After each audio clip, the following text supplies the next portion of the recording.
Yan, good morning everyone. Dito po tayo sa napakagandang fish pond. Dito po tayo sa St. Louis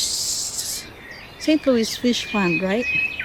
So ito po ang view. Tayo po ay mag-fishing. So yung nasa kabila po, may mga nahuli na pong isda. Kanina po ay nakita ko nagtatalo na ng isda.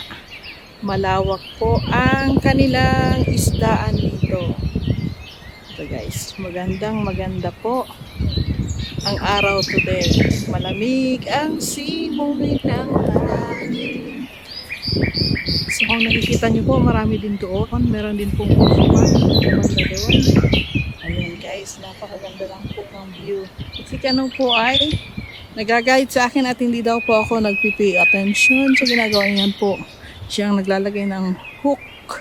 Pinapalitan nyo po ang hook ng aking fishing po.